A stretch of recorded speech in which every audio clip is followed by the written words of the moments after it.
Dear students, आज हम आपके सामने केमिस्ट्री क्लास ले रहे हैं।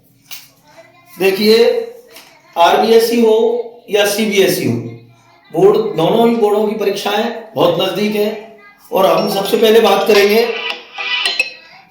हम बात करेंगे सीनियर क्लास के स्टूडेंट्स के बारे में। उनका जो सिलेबस है उसको अपन शॉर्ट टाइम में कंप्लीट करवाएंगे, सही, जिससे बच्चों को अपनी एग्जामिनेशन में मदद मिले। सबसे पहले हम चर्चा करेंगे solution chapter. Billion Hindi medium के स्टूडेंट्स हो या इंग्लिश मीडियम के स्टूडेंट्स हो, सबको समझ आएगा, बहुत अच्छे से प्यार से देखेंगे। सॉल्यूशन जो कि आपका आरबीएसई में 5 मार्क्स का वेटेज रखता है, फिजिकल केमिस्ट्री के अंतर्गत आता है ये। Solution the homogeneous mixture of 2 components, या हम ये कहें 2 या 2 से अधिक पदार्थों के समांगी मिश्रण को हम क्या कहते हैं? बिलियन कहते हैं। आप बिलियन जो शब्द है, ये बिलियन शब्द 2 वर्णों से मिलकर बना है। 2 कंपोनेंट होते हैं इसमें, एक तो होता है बिलिय और एक होता है बिलाय। देखिए, 2 चीजों को हम मिला देते हैं तो बिलियन बनता है।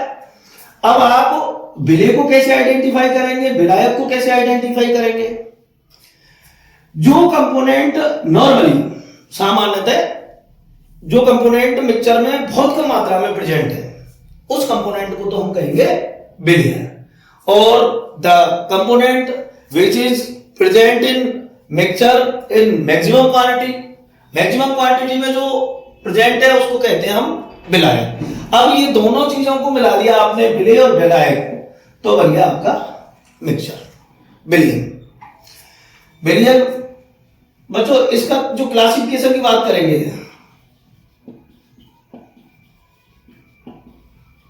बिलियन का जो क्लासिफिकेशन है वो 3 टाइप से कर सकते हैं आप। एक तो होता है संगठन के आधार पर,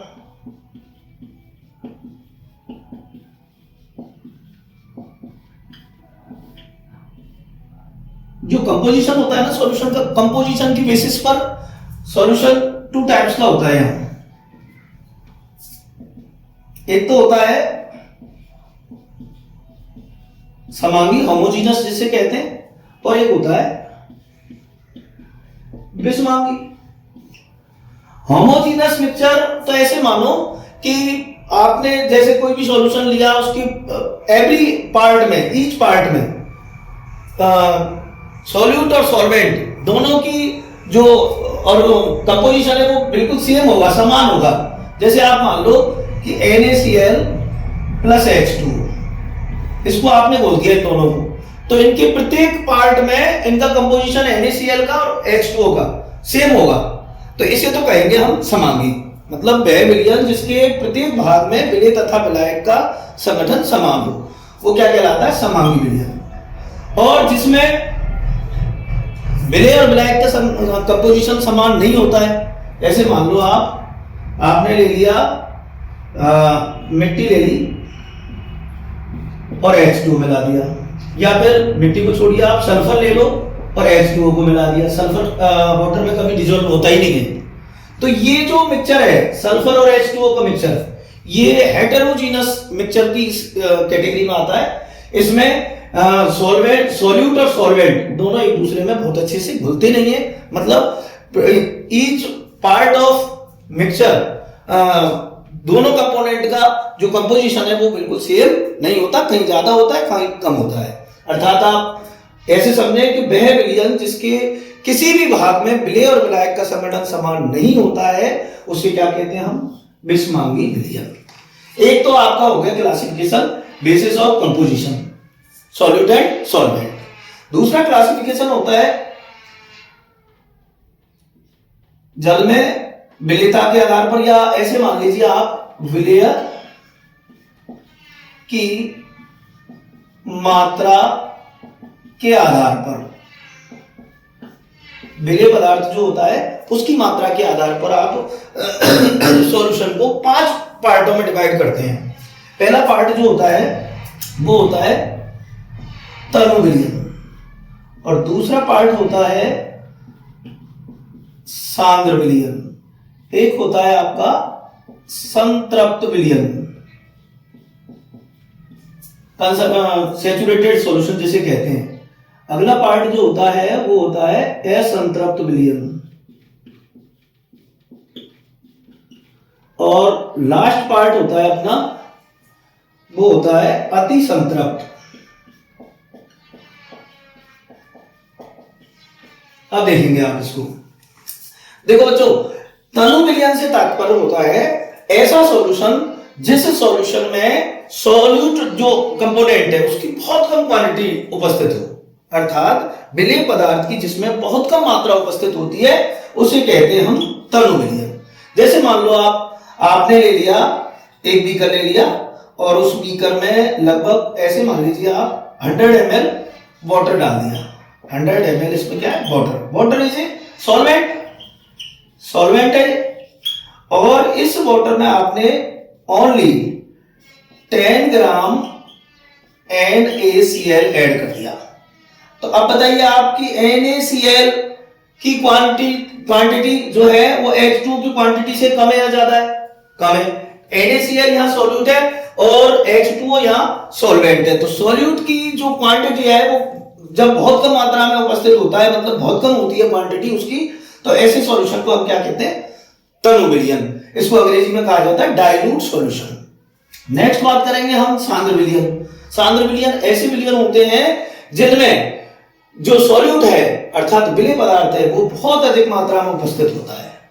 जैसे मान लो आप एक H2SO4 का सॉल्यूशन बना रहे हैं, एक बीकर ले लिया आपने और उस बीकर में आपने मान लो कि 50 ml ऑफ वाटर H2 डाल दिया और 50 ml वाटर में आप ऐड कर रहे हैं अब 150 ml of concentrate H2SO4 add कर रहे हैं। तो यहां H2SO4 सॉल्यूट है, वाटर सॉल्वेंट है, लेकिन सॉल्वेंट की जो क्वांटिटी है वो कम है और सॉल्यूट की क्वांटिटी ज्यादा है। जब ऐसी पोजीशन होती है, ऐसा मिक्सचर होता है जिसमें सॉल्यूट ज्यादा हो सॉल्वेंट कम हो, तो उसे क्या कहेंगे हम? कंसंट्रेट या सांद्र विलयन कहते हैं, अर्थात वह विलयन जिसमें विलेय पदार्थ की अधिक मात्रा उपस्थित होती हो। नेक्स्ट बात करेंगे हम सैचुरेटेड सॉल्यूशन, संतृप्त विलयन। बहुत से सॉल्यूशन ऐसे होते हैं जिनमें सॉल्यूट एक निश्चित क्वांटिटी में, एक फिक्स क्वांटिटी में ही आप उसमें डिसॉल्व कर सकते हैं। तो एक निश्चित ताप पर विलेय पदार्थ की और अधिक मात्रा यदि नहीं घोली जा सकती हो, ऐसा विलयन क्या कहलाएगा? संतृप्त विलयन कहलाता है। अर्थात वे विलयन जिनमें मतलब एक निश्चित ताप पर विलेय पदार्थ की और अधिक मात्रा नहीं घोली जा सकती हो, क्या कहलाएंगे? संतृप्त विलयन कहलाते हैं। अच्छा, नेक्स्ट बात करेंगे असंतृप्त विलयन। कोई फर्क नहीं पड़ता, जब कितना भी सॉल्यूट उसमें डालो आप, घुलता जाएगा, कोई क्वांटिटी फिक्स नहीं होती किसी भी टेम्परेचर पर। तो एक निश्चित ताप पर विलेय पदार्थ की और अधिक मात्रा आप यदि घोल सकते हैं ऐसे सॉल्यूशन को हम कहते हैं असंतृप्त विलयन। और ऐसा विलयन जिसमें एक निश्चित ताप पर विलेय पदार्थ की और अधिक मात्रा डाल तो सकते हैं आप, लेकिन वो मित स्थायी होती है, मतलब थोड़े समय के लिए तो वो स्थायित्व प्राप्त कर लेता है, लेकिन थोड़े समय बाद वो उसमें से सॉल्यूट अलग हो जाता है और सॉल्वेंट अलग, मतलब पीपीटी बन जाता है। तो ऐसे सॉल्यूशन को क्या कहेंगे हम? अति संतृप्त विलयन। एक बार पुनः रिपीट कर रहा हूं, ध्यान से समझेंगे। तनु विलयन वे विलयन जिनमें विलेय पदार्थ की बहुत कम मात्रा उपस्थित होती हो। सांद्र विलयन वे विलयन जिनमें विलेय पदार्थ की अधिक मात्रा उपस्थित होती हो। संतृप्त विलयन वे विलयन जिनमें एक निश्चित ताप पर विलेय पदार्थ की और अधिक मात्रा नहीं डाली जा सकती हो। असंतृप्त विलयन वे विलयन जिनमें विलेय पदार्थ एक निश्चित ताप पर विलेय पदार्थ की और अधिक मात्रा डाल सकते हैं। और अति संतृप्त विलयन ऐसे विलयन होते हैं जिनमें एक निश्चित ताप पर विलेय पदार्थ की कितनी भी मात्रा डालो आप, डल तो जाएगी, लेकिन कुछ समय के लिए वो स्थायी होता है, बाद में वो अवक्षेपित हो जाता है या उसका पीपीटी बन जाता है। अर्थात ऐसे मान लीजिए आपके सॉल्यूट अलग हो जाएगा, सॉल्वेंट अलग हो जाएगा। ये आपके दो टाइप के क्लासिफिकेशन इस तरीके से सॉल्यूशन के हो जाते हैं, संगठन की बेसिस पर और विलेय की मात्रा के बेसिस पर। एक और इसका क्लासिफिकेशन होता है, वो होता है physical state of solute and solvent. Classification basis on physical state of solute and solvent. ध्यान से समझेंगे। भौतिक अवस्थाओं के आधार पर, भाई सॉल्यूट और सॉल्वेंट की भौतिक अवस्थाएं होती हैं, और आप भी जानते हैं कि किसी भी जो भी मैटर है इस प्रकृति में, वो मैटर मैक्सिमम 3 अवस्थाओं में या 3 स्टेट्स में पाया जा सकता है, ठोस, द्रव, गैस। तो हम बात कर रहे हैं, देखो एक तो होते हैं गैसीय विलयन। गैसीय विलयन, विलयन यदि विलयन की स्टेट आपने लिखी है तो उसमें फिक्स मान लेना आप कि विलायक जो होता है, सॉल्वेंट जो होता है, उसकी स्टेट फिक्स है कि उसकी कैसी होनी चाहिए, गैसियस स्टेट होनी चाहिए। और एक होते हैं द्रवीय विलयन। द्रवीय विलयनों में जो सॉल्यूट विलायक है उसकी स्टेट कैसी होनी चाहिए, द्रव। और एक होते हैं ठोस विलयन। ठोस विलयनों में जो सॉल्वेंट है उसकी फिजिकल स्टेट सॉलिड होनी चाहिए। Liquid, gaseous solution, liquid solution और सॉलिड सॉल्यूशन। अब गैसियस सॉल्यूशन भी 3 टाइप के हो गए हैं।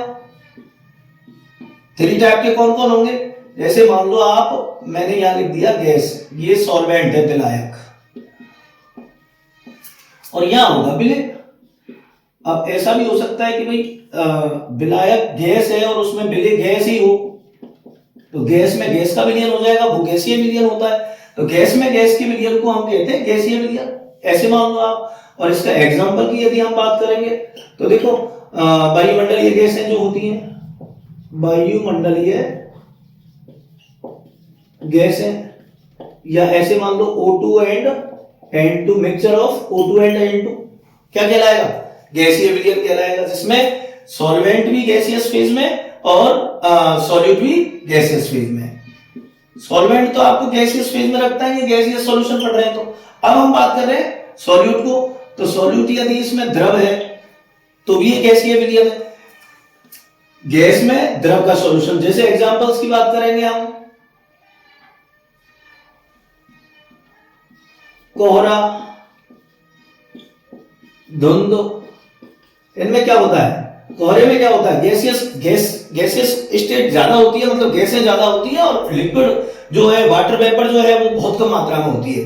नेक्स्ट बात करेंगे हम गैस में ठोस, जैसे नाइट्रोजन गैस में आप डाल देते हैं कपूर। नाइट्रोजन गैस में यदि आप कपूर डाल देते हैं तो ये जो सॉल्यूशन है गैस में ठोस का सॉल्यूशन कहलाता है। ये तीनों जो टाइप है वो गैसियस सॉल्यूशन के टाइप है। नेक्स्ट हम बात करेंगे लिक्विड सॉल्यूशन। लिक्विड सॉल्यूशन में वही सॉल्वेंट, यहां ले लेंगे आप द्रव, और ये है गैस। यदि आपने विलायक द्रव लिया है और विलय गैस लिया है तो ऐसे सॉल्यूशन वो द्रव्य श्रेणी में आएगा। इसमें जैसे आप मान लें H2O में घुलित ऑक्सीजन, भाई डिसॉल्व्ड ऑक्सीजन इन H2O, इसी टाइप के सॉल्यूशन होता है। एक दूसरा टाइप होता है इसका भी, 3 टाइप के होते हैं ये सभी। द्रव में द्रव का विलयन, द्रव में द्रव का विलयन, जैसे H2O में एल्कोहल और H2O दोनों का मिक्सचर जो होता है वो द्रव में द्रव का सॉल्यूशन होता है। नेक्स्ट बात करेंगे हम द्रव में ठोस, जैसे आप H2O ले लें और H2O में ग्लूकोज डाल दें, H2O में ग्लूकोज, या H2O में NaCl, या H2O में आप चीनी डाल दें, शुगर, सुक्रोज। इस तरीके से 3 प्रकार का ये द्रव्य सॉल्यूशन हो जाता है। नेक्स्ट बात कर रहे हैं हम ठोस सॉल्यूशन की, तो ठोस सॉल्यूशन भी 3 टाइप का होता है। वही सॉल्वेंट तो आपको ठोस ही लेना है। ठोस में गैस हो सकती है, जैसे पैलेडियम में हाइड्रोजन, PD में हाइड्रोजन, इस टाइप का सॉल्यूशन होता है। नेक्स्ट बात करेंगे हम ठोस में द्रव। ठोस में द्रव जैसे मान लो आप ठोस तो आपने ले लिया जिंक मेटल, और उसमें डाल दिया आपने मरकरी, ये जिंक अमलगम बन जाएगा, जिंक मरकरी अमलगम, इस टाइप का सॉल्यूशन होता है। नेक्स्ट बात करेंगे ठोस में, आप ठोस ले लें तो ये जो एलॉयल्स होते हैं ना, मिश्र धातु, मिश्र धातुएं, एलॉयल्स, इस टाइप के सॉल्यूशन में आते हैं। कंप्लीटली आपका क्लासिफिकेशन ऑफ सॉल्यूशंस कंप्लीट हो चुका है। 3 टाइप से आपने क्लासिफाई किया, एक तो कंपोजिशन की बेसिस पर, मतलब संगठन के आधार पर, संगठन के आधार पर सॉल्यूशन कितने टाइप का होता है, मैंने 2 टाइप का होता है, समांगी और विषमांगी। एक दूसरा क्लासिफिकेशन आपने पढ़ा था विलेय की प्रेजेंट क्वांटिटी की बेसिस पर, या विलेय की कितनी मात्रा उसमें उपस्थित है उसकी बेसिस पर हम पढ़ते हैं। तो उस टाइप का, उसमें 5 टाइप का सॉल्यूशन होते हैं। एक तो होते हैं आपके तनु विलयन, एक होते हैं सांद्र विलयन, एक होते हैं संतृप्त, असंतृप्त और अतिसंतृप्त। और नेक्स्ट है भौतिक अवस्थाओं के आधार पर, इसको आप 9 टाइप का कह लो या 3 टाइप का कह लो। 3 तो मुख्य जो स्टेट है सॉल्यूशन की वो है गैस, द्रव और ठोस। अब यदि आपका सॉल्वेंट गैसियस फेज में है तो गैस में गैस भी हो सकती है, गैस में द्रव भी हो सकता है, गैस में ठोस भी हो सकता है। सबके इस तरीके से एग्जाम्पल आपको याद रखना है। नेक्स्ट हम बात करेंगे द्रवीय विलयन। तो द्रवीय विलयन में द्रव में गैस भी हो सकती है, द्रव में द्रव भी हो सकता है और द्रव में ठोस भी हो सकता है। उनके सबके एग्जाम्पल यहाँ मैंने आपको लिखे हैं। नेक्स्ट बात करेंगे ठोस विलयन। तो ठोस विलयन भी 3 टाइप का है, ठोस में गैस, ठोस में द्रव, ठोस में ठोस।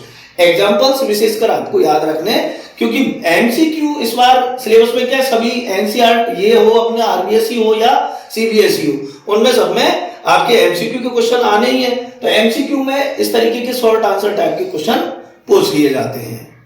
नेक्स्ट हम बात करेंगे यूनिट ऑफ कंसंट्रेशंस। सॉल्यूशन जो होते हैं उनकी यूनिट, कंसंट्रेशन की जो यूनिट होती है उन सिक्के से 100%, एक क्वेश्चन 100% आता है न्यूमेरिकल। तो वो यूनिट्स हम आगे अगली वीडियो में चर्चा करेंगे। देखिए, लगातार केमिस्ट्री की क्लासों को देखने के लिए पेज को फॉलो करें, सब्सक्राइब करें और आगे से हम और बेहतर प्रयास करेंगे कि आपको बहुत अच्छी क्वालिटी में, बहुत अच्छी टेक्नोलॉजी के साथ आपको क्लासेस प्रोवाइड करवा सकें। अब आगे बहुत अच्छे अच्छे टॉपिक हैं, प्रत्येक टॉपिक को डिस्क्राइब तरीके से बहुत अच्छे से समझाया जाएगा। आप प्लीज सभी प्रकार के वीडियो देखना न भूलें। धन्यवाद।